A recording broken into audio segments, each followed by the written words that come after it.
लोगों का इलाज करता था, तो मेरे पास उनके वहां काम करने वाले औरत, उनको तकलीफ होती थी, कुछ पेट में दर्द वगैरह, तो कहीं उसका इलाज नहीं हो रहा करके बोले चलो एक जगह मैं आपको लेकर, तो मेरे पास लेकर आए। उनका पेट में दर्द था, सोनोग्राफी के एक्सरे निकाले, ये किए वो किए, उसका इलाज हो ही नहीं रहा, तो आखिर को मेरे पास है। तो मैंने उनका इलाज किया, वो ठीक हो गए। ठीक होने के बाद वो 15-20 दिन के बाद वो दोनों लड़की आ गई। मैंने बोला भाई आपका प्रॉब्लम क्या है अभी? वो डरे हुए थी, घबराए हुए थे। मैं बोला क्या बात है? बोले हम भाग कर आए। मैं बोला भाग के आने का मतलब क्या है? वो लड़की बोले कि मैं शादल दरगाह को जा रही, और वो सब लोग ग्रुप के ग्रुप दरगाह को गए थे शादल बाबा, और वहां से वो दो लड़की लोग ने पेशाब के बहाने से वो रिक्शा पकड़ के वो यहाँ आ गए, बरोबर मंगलवार पेट बोल के यहाँ आ गए, मंगलवार पेट आ गए और मेरे पास आए। तो मैंने उनसे जब बातें सुना, उनकी बात, उनसे मैंने पूछताछ किया। मैं बोला भाई पुलिस चौकी जाओ, पुलिस स्टेशन जाओ, मैं क्या करूं आपकी मदद? और वो लड़की भी इतने होशियार थे या तो फिर कौन उनके मालिक ने मेरे पास उनको भेजा, पता नहीं। तकलीफ में तो मैं आया, पर उनकी तो छुटका हो गई, वो वहां से निकल गए। तो मैंने उनको कहा कि पुलिस चौकी में मेरे कुछ पहचान के, मैं आपको फोन कर दूंगा, तो वो लोग आपको हेल्प मदद करेंगे। बोले नहीं, पुलिस को भी हफ्ता जाता। वो लड़की बता रहे पुलिस को भी हफ्ता जाता। अगर आप पुलिस को ताबे में देंगे तो पुलिस उनसे और पैसा लेके हमको देंगे, और हमको तो वो लोग जीते जी मार डालेंगे। मैं बोला फिर तुम आए कैसा कि यहाँ? बोले हम नेपाल से आए। मैं बोले नेपाल के तो लड़कियां पर दुनिया भर के भरी हुई। बोले उसमें सभी की सब लड़की फंसी हुई है। मैं बोला कैसा क्या? बोले हम दोनों का बॉयफ्रेंड था, उसने बोला इंडिया घुमाने लेकर आता, चलो अपन इंडिया घूमने जाएंगे। और वो इंडिया की सबसे पुणे में घूमने के लिए आए। एक दिन उनको घुमाया उसने, एक दिन घुमाकर उसने कहा अभी ये जो धंधा करते ना, ये जो औरता, इनके कई सेपरेट खुली रहती, घर रहता इनका, और उनका घर था ऐसा कहीं कातरस साइड में। तो वो वहां लेके गया और बोला कि मेरी रिश्तेदार है, मैं जरा बाहर जाकर आता पैसे के लिए, आप यहाँ रुको। वो दोनों के बॉयफ्रेंड ने उनको वहां पे बिठा के निकल गए। वो आए नहीं रहे। अभी लड़की परेशान, खाना पीना दिया, इनकी इज्जत तो सब हो गई। फिर इनको पता चला कि वो लोगों ने वो लोगों ने भी बता दे भाई तुमको बेच के चले गए, वो अब उनका इंतजार मत करो, अब हम जो बोलेंगे वो काम करो। वो लड़की तो रोने लगे दोनों, ये क्या हुआ? हमने जिस पे भरोसा रखे वो लड़के ने बेच डाला हमको। वो तो खत्म उनकी जिंदगी, लाइफ खत्म। बोले अभी हम मर गए, जीते जी हमको मर गए, हम तो फंस गए। और लड़कियां, नौजवान लड़की, मेरी बात सुनो, किसी के भी नात को लग के अपनी ये ऐसे करते लड़के लोग, बेच डालते लड़की को। ये हकीकत है। फिल्मों में आप देखते होंगे कि बाहर देश को लेकर गए, उनको इंजेक्शन दिए, तुम्हारा बॉडी का पार्ट निकाल के लिए। अब भरोसा रखना मुश्किल है जमाने में आदमी पे, तो अपने माँ बाप पे भरोसा रखो, और वो जहाँ शादी लगा के देते वहाँ शादी करो। अगर कोई दिक्कत आती तो प्यार मोहब्बत भी से उनको समझाओ।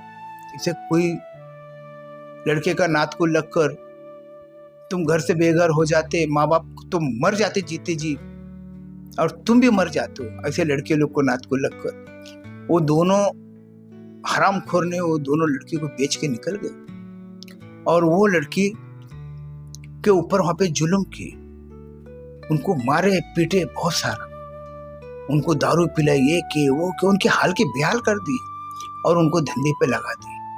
और लड़की दोनों अच्छे घर की लड़की थी, उनको धंधे पे लगा दे। इतनी वो लोगों ने महीना 2 महीना ऐसे दिन निकाले। जब उनको रास्ता मिला कि कोई है अल्लाह वली, ये अपने को बख्शेगा, अपने को बचाएगा, ये क्या उनके मन में अल्लाह ने डाला मेरे को नहीं पता। मेरे भाई मेरे पास वो आ गए ऐसा किस्सा। आने के बाद मैं क्या करूँ, अब वो बोलते, मैं बोला तुम बम्बई से तुमको गोरखपुर चले जाओ, वहां से नेपाल। तो बोले नहीं, बोले रेलवे स्टेशन के ऊपर भी उनके लोग हमको ढूंढ रहे होंगे, एसटीबी भी हमको लोग ढूंढ रहे होंगे, हमको चारों तरफ तो ढूंढ रहे होंगे। अब फिर मैं क्या करूँ? मेरे पहचान के कुछ लोग थे, उनके घर उनको भेजा, बोले वहाँ 2-4 दिन उनको रखा। उसके बाद में उनको बम्बई छोड़ने लगा। फिर वो बम्बई से वो ट्रेन पकड़ के गोरखपुर से नेपाल गए। और नेपाल के जाने के बाद में मेरे पास 6 महीने के बाद आए हो। मैं आपको दोनों का फोटो डालूंगा। मेरे को मिलने के लिए 6 महीने के बाद आए। मैं बोला तुम पागल, या ये नर्क में तुम फिर आ गए? बोले नहीं, हम आपको मिलने के लिए आए, आप हमारे लिए भगवान है। अरे मगर वो 2-4 दिन मुझे तकलीफ बहुत हो गई। ये लड़की लोग को सोच सोच के इनको यहाँ से निकालना कैसा, तो तकलीफ हो गई। लड़की बोले आप हमारे लिए भगवान। आ गए वो कुछ ये वो गिफ्ट लेके, अच्छे घर के लड़कियां। देखो कैसे प्यार में फंस गए लड़कियां। फिर वहां पे वो लड़की जाके कंप्लेंट दिया लड़के के नाम से। वो लड़के को अंदर डाल दी, जेल में डाल दी। उसने मेरे को सब हकीकत बताई, उनको छोड़े नहीं। वो तो अपने माँ बाप को बताया ये लोगों ने क्या क्या किया। वो दोनों लड़के को वो लोग तो 12 बजे के रखते उधर नेपाल में। मगर मेरे को हर तरफ हमारे जैसे आदमी थोड़ी मिलने वाले, आप सोचो। और ये जो लड़कियों में जो मस्ती आती है ना सेक्स की, अरे भाई कंट्रोल करो, सबर करो, कंट्रोल करो। आपको मजा के चक्कर में आप सजा मत निकालो, बहुत बुरी हालत हो जाती, बहुत बुरी हालत। आपने लड़की को लेकर, लड़की अच्छी गोरी पान अच्छी लड़की थी, बोले आप इसको समझाओ। क्या समझाओ? अब देखो बाप कितना मजबूर हो जाता। वो बाप को थोड़ी भी शर्म नहीं, कुछ नहीं, मजबूर हो गया। मेरे पास आया, बोले ये लड़की, इसको अभी तक 2 शादी करके दिया, उसके बावजूद दोनों मर्द को छोड़ दी और ये रात भर भटकती रहती।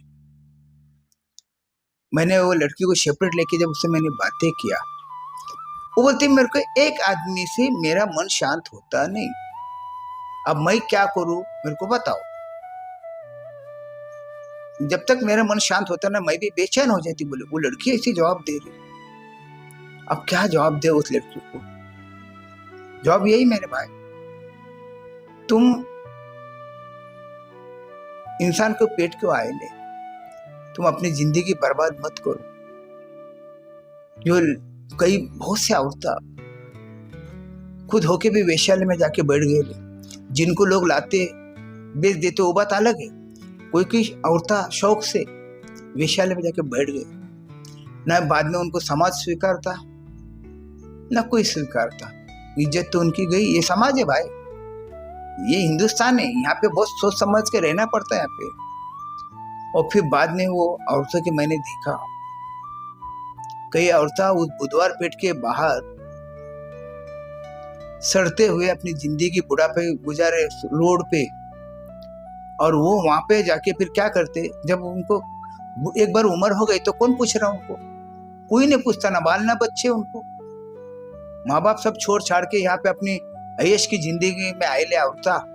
जब बुढ़ापा आता तो भाई रोड पे फिर इसकी गुलामी कर, उसकी गुलामी कर। एक जमाने में हीरोइन थी बुधवार पेट की वो, आज वो क्या है, आज वेश्यालय में वो काम कर रही, लोगों का फर्शी पोछ रही, साफ सफाई कर रही, लोगों का कपड़ा धो रही, वो देंगे वो खा रही। वो कहा गया ना भाई, ये माटी के पुतले तुझे कितना गुमान है। आदमी माटी का पुतला है मेरे भाई, उसको गुमान नहीं चाहिए। अगर तुम गुमान करोगे तो ऐसी हालत हो जाती। हमने देखे रास्ते से आते जाते कई औरतें उसे बैठे ले, कोई औरत को बर्दाश्त नहीं होती हालत, तो दारू पी पी के सड़क पे मर गए मेरे भाई। अच्छे अच्छे घर की औरतें, अच्छे अच्छे घर की लड़कियां जवानी में आ गए, बुधवार पेट वेश्यालय में आ गए, और जब उनकी जिंदगी वहां कट गई, बाद में दारू पी के रोड पे यार मरे ले यार। उनको कोई कब आएंगे पुलिस और कब आएगी कारपोरेशन की गाड़ी उनको लेके जाने के लिए? बेवारिस लावारिस की तरह पड़े यार। क्या वेश्यालय में यार, क्या क्या वो जो तुम्हारे में जो चेतना है, वो जो तुम्हारे में जो पावर है, वो अगर ताकत तुम अच्छे काम में लगाएंगे तो तुमसे बढ़कर कोई नहीं।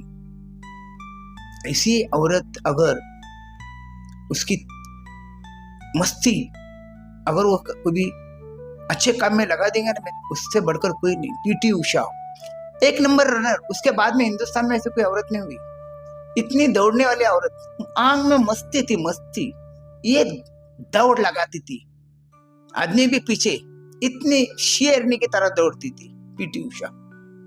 ताकत थी, अपना ताकत का इस्तेमाल सही जगह की। नाम, पद, प्रतिष्ठा, पैसा सब मिला उसको, इज्जत मिली उसको। उसके नाम पे लाखों लड़की के नाम लोगों ने उषा रखे। पीटी उषा अगर वो गलत रास्ता अपना लेती तो फिर मेरे भाई क्या होता? अगर वो गलत रास्ता अपना लेती तो क्या होता उसका? उसने रास्ता सही चुना। भाई माँ बाप का भी फर्ज बनता, और माँ बाप तो भी क्या करे यार, मुश्किल है। बच्चे लोग आजकल माँ बाप का भी नहीं सुनते। और कई लड़कियां मैंने देखा, भंगार लड़के लोग के साथ निकल जाते, वो देखते भी नहीं वो लड़का काम धंधा करता है नहीं करता है, क्या है, वो बोलते बस मेरा दीवाना है, बस हो गए, समझ के बाहर है। जब घर वाले पुलिस चौकी को जाते, अरे क्या मैं आपको किस्सा सुनाऊं यार, मैं परेशान, मैं बयान नहीं कर पाता आपको,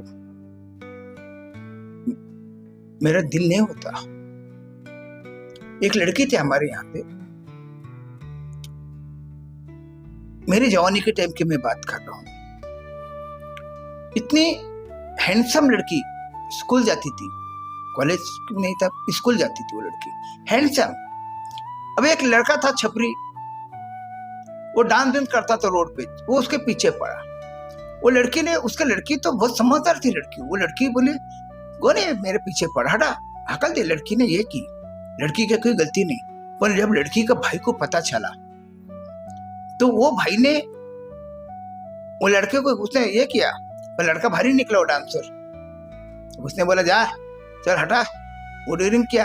तो भाई थोड़ा कमजोर था, तो बाद में उसको वो देख रहा कि मेरी बहन के पीछे पड़ा वो, तो वो भाई ने क्या किया, वो लड़की को मारना चालू किया।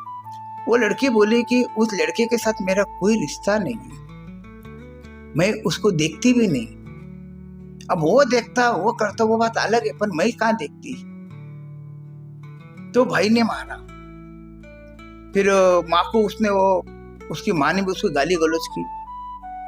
ऐसे उसके घर में कई दिन चला, लेना ना देना वो लड़की को तकलीफ घर में चालू हो गई। और वो लड़की ने एक दिन सोची, ठीक है मैं तुमको बता रही कि मेरा उसका कोई संबंध नहीं है, उसके बावजूद तुम मुझे तकलीफ दे रहे हो, टॉर्चर कर रहे हो घर में, ठीक है। एक दिन वो लड़की डायरेक्ट, वो लड़की को आंखें मिल गई, वो लड़की घबरा गया एकदम, ये क्या हो गया, मैं तो मजाक मस्करी में उसके पीछे पड़ा तो होता, आज आ गई, बोले मेरे साथ शादी कर।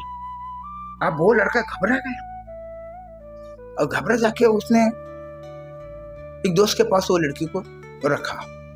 अब यहाँ पे उसके लड़की के घर वाले ये वो सब पुलिस चौकी वगैरह हो गए, और लड़की ने जब पुलिस चौकी को लड़की और लड़के को लेकर गए, तो लड़की वाले, लड़की के माँ बाप ने लड़की को समझाए। उसने बोली क्या करेंगे, मैं उसके साथ मेरा कोई संबंध नहीं होते हुए भी आपने मुझे तकलीफ दी, आप तो मैं उसके साथ भाग के आ गई, आपके तुम मुझे छोड़ोगे, मेरी जिंदगी तुम बहुत तकलीफ दोगे, सड़ा देंगे तुम। तो घर वाले के साथ वो नहीं गई, माँ बाप के साथ नहीं गई। जो लड़के के पास वो आई थी, वहां पे उसकी 1-2-4 महीने उसकी इज्जत हुई। बाद में लड़का दारू पीने लगा, काम धंधे को नहीं, हालत की बेहालत, ऐसी हाल हो गई, वो लड़की जवानी में बूढ़ी हो गई, बूढ़ी, ऐसी हैंडसम हेल्दी लड़की थी, एकदम बूढ़ी हो गई, पतली दुबली पतली, कमर में झुक गई। क्या करे हालत। देखो ऐसा है मेरे भाई, कभी कभी माँ बाप की गलती से भी बच्चे की जिंदगी का नुकसान हो जाता, ये नहीं कि सारे दोष बेटियों के ऊपर, माँ बाप के ऊपर भी दोष है ना, माँ बाप के ऊपर भी दोष है। ऐसे भी किस्सा मैंने देखा है। तो मैं लड़कियों को यही कहना चाहूंगा कि आप सब्र करें, सोच समझ के अपना डिसीजन ले। किसी भंगार संगार के चक्कर में फंसकर अपनी जिंदगी तबाह मत करो, मत करो अपनी जिंदगी तबाह, मत बनो वेश्या। बहुत दर्दनाक जिंदगी है वेश्या की, बहुत जिंदगी दर्दनाक है। जब तक वो जवान है ठीक है, मगर जवान के अंदर भी उसका प्राइवेट पार्ट सड़ जाता। उनको बताओ आप ऐसी जिंदगी और तक कैसे जीते होंगे, क्या उनको तकलीफ होती रहेंगी? वो बोलता है जल्दी ठीक होता ही नहीं। अगर ठीक भी होने लगा तो ये लड़की औरतें फिर गलती कर देते और फिर इनकी बीमारी 10 आदमी को लग रही है और 10 वो आदमी 10 जगह वो घूम रहा और वो वहां पे वो चमड़ी रोग लगा रहा। एक रोग से 2, 2 से 4 ऐसे करते करते ये बीमारी जो है ये फैल रही है। ये जो गंदगी जो है ये फैल रही है।